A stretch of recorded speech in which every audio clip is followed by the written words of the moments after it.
Enseguida corresponde que intervenga don Claudio Carter. Don Claudio es vecino de la ciudad de Concepción y concurre en su condición de persona natural. Muy buenos días, Claudio. Sabe Sí. que dispone de hasta 10 minutos y luego Sí. 5 minutos para hacer alguna pregunta. Muchas gracias. Muchas gracias.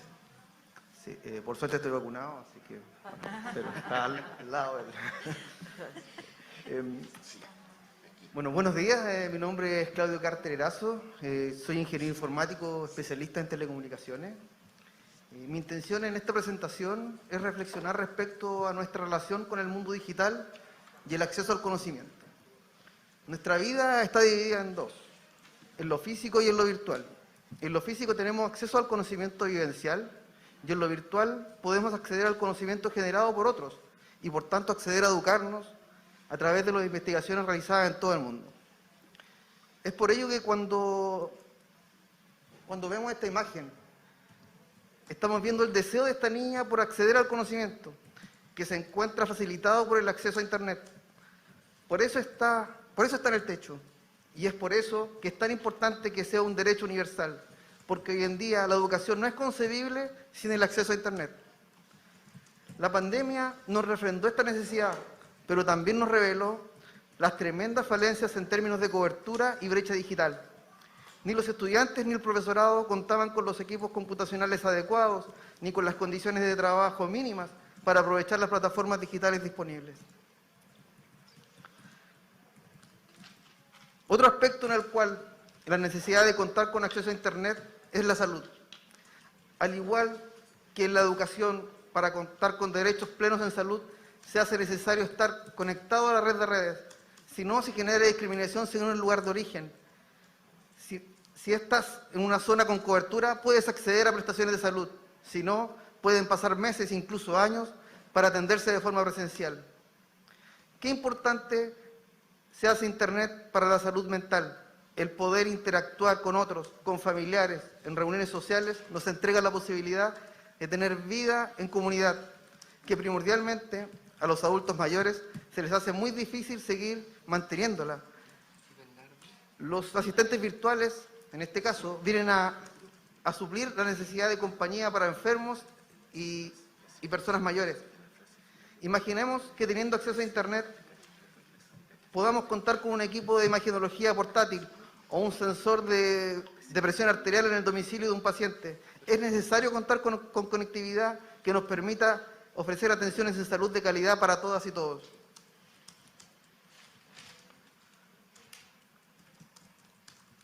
Hablemos un poco del cómo.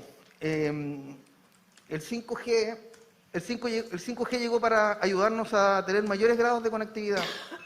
Pasamos de miles de dispositivos conectados por celda a millones, entregando una calidad de servicio que es configurable para cada caso de uso.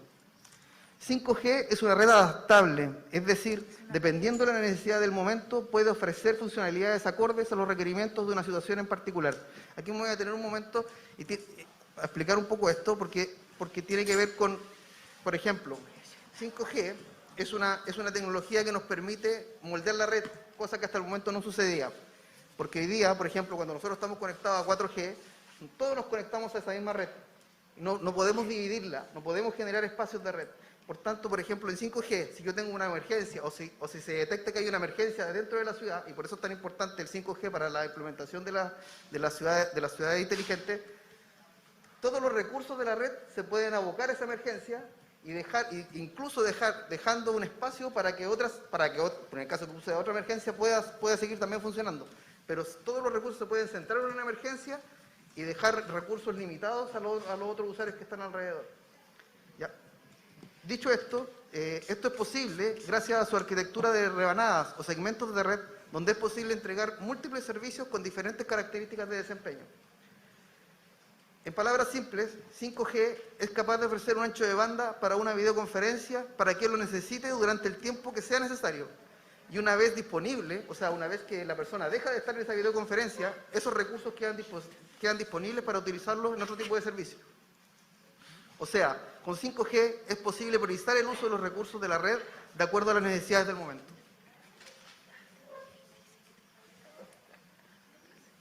Dadas estas características, es posible ofrecer acceso a Internet a toda persona que cuente con un dispositivo con tecnología 4G en adelante, porque es interactuable. O sea, 5G tiene la capacidad también de bajar una generación y otorgar conectividad a través de 4G también, considerando la demanda de la red y garantizando una calidad de servicio acorde a las necesidades de la prestación. Es decir, es factible moldear la red dinámicamente y garantizar el acceso universal. En otro ámbito, existen hoy día tecnologías satelitales que permiten conectividad en zonas de difícil acceso, como por ejemplo los satélites de Starlink, que ya tienen permisos de operar en Chile. Esto sí, a un costo altísimo, pero que si el Estado chileno se toma en serio la necesidad de abarcar todo el territorio, es posible generar acuerdos con los proveedores de servicio para garantizar el acceso al menos a los recursos educacionales y a las necesidades de la telemedicina.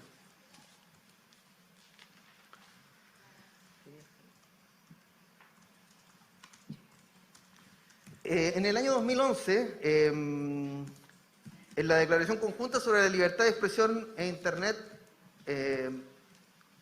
la ONU, en conjunto con la OEA y organismos europeos y africanos, declaró lo siguiente: se necesita promover el acceso universal a Internet para garantizar el disfrute de derechos humanos como la libertad de expresión, el derecho a la educación, la atención de la salud y el trabajo, entre otros derechos fundamentales. Sí. Generar mecanismos regulatorios que fomenten el acceso a Internet, especialmente en las poblaciones más vulnerables, ya sea por escasez de recursos o por encontrarse en zonas rurales o de difícil acceso. Ofrecer puntos de acceso públicos a tecnologías de la información y comunicación. Concientizar a la población sobre el uso adecuado de Internet y los beneficios que de ella se derivan. Asegurar el acceso equitativo a Internet para personas con discapacidad. Es decir, los organismos internacionales han detectado que hace más de una década el problema del acceso a Internet. En el capítulo 2 del libro Temas Selectos de Derecho Internacional Privado y de Derechos Humanos, de la UNAM, los autores Miguel y José Carbonell se interiorizan desde una mirada del derecho constitucional, el acceso a Internet como derecho humano, y señalan lo siguiente: no hay que olvidar, pues, que un amplio acceso a Internet supone en términos prácticos educación de mejor calidad, mayor crecimiento económico, un potencial incremento en la igualdad de oportunidades y una apertura al resto del mundo. El reconocimiento del derecho fundamental de toda persona al acceso a Internet puede convertirse en el instrumento que haga realidad todo lo anterior. Bueno, en esta presentación yo les dejo el link a este interesante documento escrito en clave constitucional. Es sumamente interesante ese documento porque habla exactamente de lo que estamos conversando aquí. Nos vamos a Chile. El 30 de agosto, un grupo de parlamentarios de diferentes sectores políticos presentaron un proyecto de ley para consagrar el derecho a la conectividad y el deber del Estado de garantizar el acceso libre y seguro a Internet. Este pretende modificar el artículo 19, número 10, para establecer que el derecho a la educación comprende el deber del Estado de asegurar el acceso libre y seguro a Internet de los estudiantes de educación básica y media. Además, modificar el artículo 19, número 12, para disponer que es deber del Estado promover y asegurar el acceso libre y seguro a Internet, garantizando la conectividad de los habitantes a la información digital. Es esencial asegurar el libre acceso a la información para solventar el bienestar del régimen democrático y para el control de la actividad gubernamental. En abril de este año se aprobó en general en el Senado el proyecto que confiere el acceso a Internet la calidad de servicio público de telecomunicaciones. En la discusión se dio a conocer que 55 comunas del país presentan niveles de conectividad inferiores al 1% y más de 60.000 personas se encuentran en las denominadas zonas de silencio. Estas se refieren a las zonas donde los proveedores no llegan por temor al robo de cables o a la vulneración de las antenas. Entre las declaraciones destacadas se encuentra la de la senadora Jimena Órdenes, que dijo lo siguiente: una de las evidencias que ha dejado la pandemia es el aumento del tráfico en un 40% de los datos móviles. En el ciberespacio ocurre gran parte de nuestra vida cotidiana y el acceso a Internet es un derecho. En un ámbito ligado hacia la inversión y el gasto público, Jimena Rincón planteó lo siguiente: la inversión para cerrar la brecha tecnológica es de 0,6 puntos del PIB, de los cuales 500 millones de dólares están asociados a inversión en regiones. El problema no es solo implementar 5G, sino también la cobertura e inversión para asegurar calidad y niveles de servicio. Sin lugar a dudas que el acceso a Internet no es un tema de fácil discusión. Indudablemente también conlleva discutir sobre otras cuestiones en los ámbitos de la ciberseguridad, la seguridad interior y exterior del Estado y por sobre todo los riesgos potenciales al ejercicio de otros derechos que el Estado debe atender. Es imprescindible que cualquier regulación o política pública tendiente a garantizar el acceso a Internet esté acompañada de mecanismos para salvaguardar los derechos a la privacidad, a la igualdad y la no discriminación y la libertad de expresión. Don Claudio. Muchas gracias por darme la oportunidad de contribuir a la discusión del acceso libre y universal a la información y el conocimiento para todas las personas. Estoy disponible para las preguntas y cualquier duda que surja, particularmente las técnicas. Muchas gracias, Claudio, por su presentación. Abrimos entonces el espacio para preguntas o comentarios de los convencionales. Margarita tiene la palabra. Bueno, Claudio, la verdad felicitarlo porque una charla súper interesante, es un tema, lo dejo clarito, o sea, no hay más que ponerle ni que sacarle. Yo creo que es una necesidad imperiosa, muy buena la foto que salía una niña, una persona arriba de un techo de una casa. Cuando uno es de campo tiene que subirse arriba de los árboles para poder conectarse, si esa cuestión, estamos hechos a eso. Pero se ha ido mejorando, pero nunca es suficiente, porque cada vez la demanda es mayor. Creo que hay mucho que hacer, yo no entiendo mucho el tema, pero esto del 5G debe ser, esa foto la encontré genial. O sea, genial, patética y muy dolorosa, porque tienen que subirse arriba del techo de la casa para poder conectarse. Pero es alguna realidad que muchos vivimos. O nos tenemos que subir arriba de un auto y andar buscando señal, o no sé. Más o menos así. Pero, ¿qué razón tiene en el mundo que se nos abre? Pero también, tú lo dijiste y no lo quisiste tocar, que se nos abre un mundo de inseguridad también, porque esto es una maravilla, pero también es una espada de doble filo, porque aquí nuestra seguridad y todo está, eso lo sabes mucho mejor tú que yo. Solo agradecerte y decirte que es muy interesante y en esto tenemos que trabajar mucho porque es el futuro, es el presente y es el pasado que no nos ha llegado, porque debíamos haberlo tenido mucho antes nosotros. Gracias. Muchas gracias, Margarita. Vamos entonces con Alexis, Malucha y Francisco. Carlos también. Ya. Entonces pedimos que las intervenciones sean un poquito más breves para poder alcanzar los 4. Gracias. Buenos días. Quería hacerle una consulta. Yo trabajo en educación y por lo general trabajo con niños en la ruralidad, ¿ya? Gente que está cerca del límite de Argentina, acá en Osorno, ¿sí? Y ellos desde la pandemia han tenido una complejidad muy tremenda bajo la conexión. Mi pregunta para usted es, ¿cómo mejoraría usted el mecanismo, cierto, de conexión para ayudar a los alumnos o a los estudiantes, cierto, a generar una buena educación a través de la conexión de Internet? Eso. ¿Le parece hacemos las diferentes preguntas y luego responde Claudio? Entonces, vamos con Malucha, por favor. Hola, buenos días a todas, a todos, a la gente que nos está siguiendo. Un abrazo muy especial. Querido, me pareció extraordinaria tu propuesta, o sea, lo que tú abres, y solamente una reflexión, que además se despierta en mí en todo este periodo de escuchar a tanta gente, que efectivamente a través de lo que tú expones se nos abre un mundo y se nos cierra otro.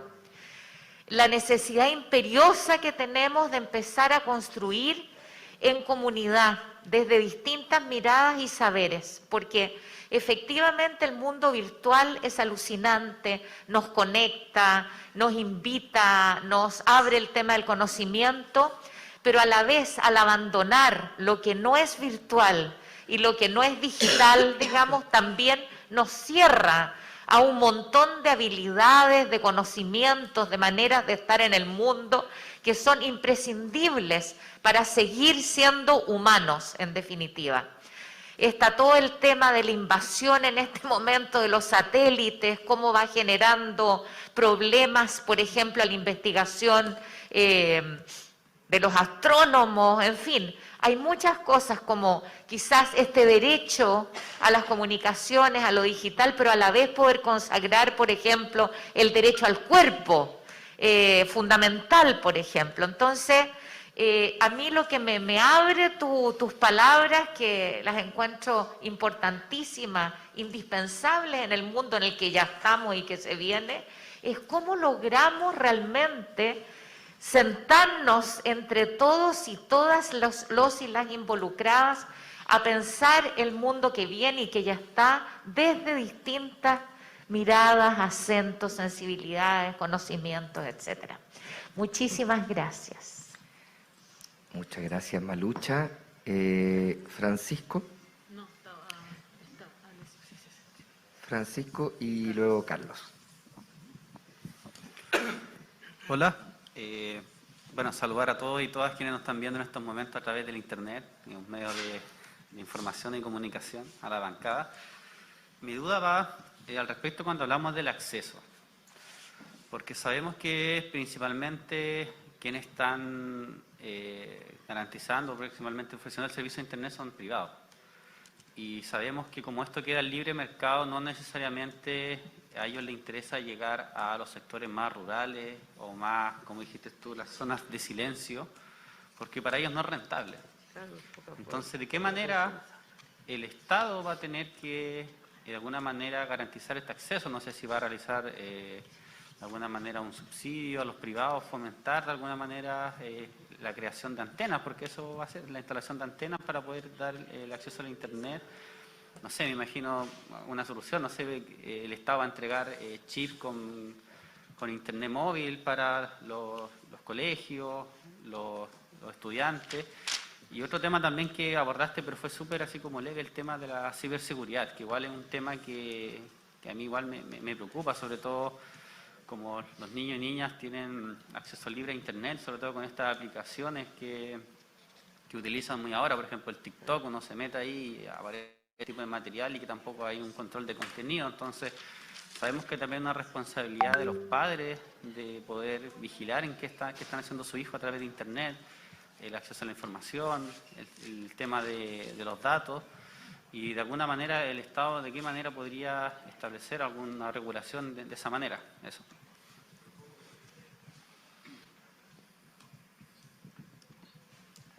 Claudio, interesante, ¿no? Una pregunta, ¿cómo concibes que va a cambiar la escuela con el acceso a tantísima información?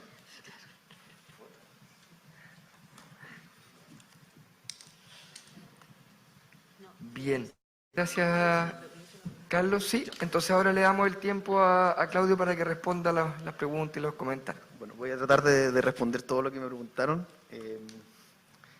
Son hartas preguntas.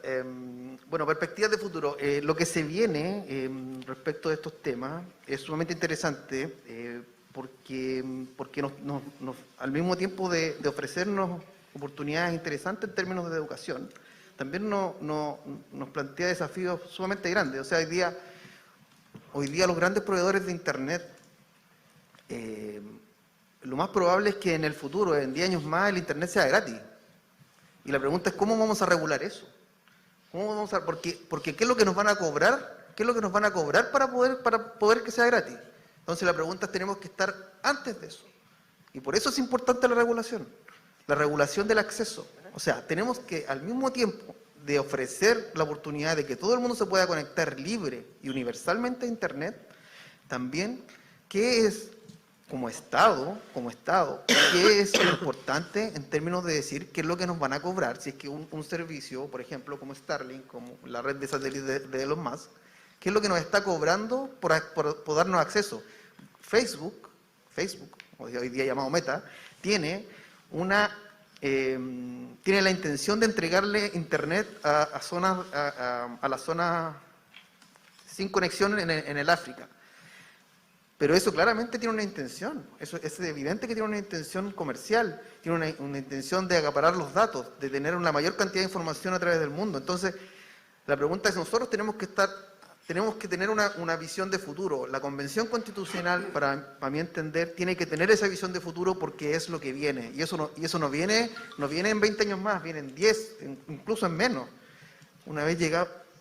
Don Claudio, para el conjunto de preguntas le queda 1 minuto para Ya, responder. ok, sí. Gracias. Ya, me preguntaron también respecto de cómo generar mecanismos para un mejor acceso, sobre todo en La parte rural. las zonas rurales. Bueno, hoy día se han abierto licitaciones interesantes porque el 5G no es posible sin la fibra óptica. Entonces hoy día hay una ventana sumamente abierta porque hay licitaciones de fibra óptica y licitaciones de 5G. Por tanto, la fibra óptica es la que nos va a permitir tener un mayor grado de conectividad en todas estas zonas rurales. Respecto de complementar las habilidades, ¿cómo complementamos las habilidades? Lo que me planteaban recién era, o sea, cuando yo puse un ejemplo, cuando hice la postulación a venir a hablar acá, ponía un ejemplo de una niña que descubre un pájaro o que está en un río y tiene ganas de saber qué pasa con ese río, de qué es lo que ocurre medioambientalmente. Entonces, yo me preguntaba si el acceso, si esa niña, más allá de lo que está viendo y de lo que está razonando en términos de su experiencia vivencial, al momento de acceder a la educación, acceder a la posibilidad de tener mayor conocimiento de otras personas que le entreguen conocimiento respecto de lo que está mirando, eso es el entender, ese es el deber nuestro de hacer de que esos niños, al mismo tiempo de tener experiencias vivenciales interesantes respecto de la naturaleza, también tengan la posibilidad de ahondar y profundizar esos conocimientos a través del Internet. Y es por eso que es relevante el acceso. Claudio, le hemos dado un par de minutos más para que pueda terminar las preguntas, pero para que pueda abocarse a las preguntas, para que podamos... Sí, no, sí, eso estoy. Respecto al mismo tema, también está el derecho a la desconexión. Yo tengo derecho a desconectarme. O sea, tengo el derecho a no estar conectado, porque eso es una vulneración de derechos, el no estar conectado. Es una vulneración de derechos porque simplemente yo no quiero saber, quiero tener libertad, quiero estar posiblemente, si, por ejemplo, en China la gente prácticamente ya no puede estar desconectada, porque en cada momento saben dónde estás. Tienen una cámara identificando tu rostro, el teléfono celular está sumamente identificado y por tanto no hay derecho a la desconexión prácticamente en China. Entonces esos son temas que tenemos que abordar como sociedad. Eso yo creo que es sumamente importante. Las perspectivas de mercado, bueno, lo que hablaba recién respecto de lo que se viene, de cómo te van a ofrecer acceso a Internet, pero a cambio de qué, a cambio de tus datos. Tenemos que preservar la condición de los datos.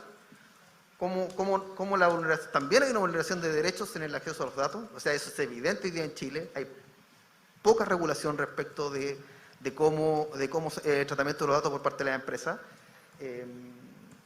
Y los ámbitos de ciberseguridad que evidentemente ahí, y en los ámbitos de ciberseguridad, yo estoy haciendo un magíster en Brasil de telecomunicaciones y estoy trabajando particularmente con la implementación de una nueva Internet.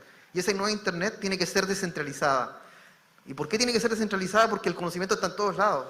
No puede estar focalizada en un servidor, o sea, específicamente en un servidor. Tiene que estar en un servidor, pero esa información tiene que ser descentralizada y abierta y libre y de libre acceso. Gracias, don Claudio. Eso. Muchas gracias. Muchas gracias. Gracias, Claudio, por su exposición.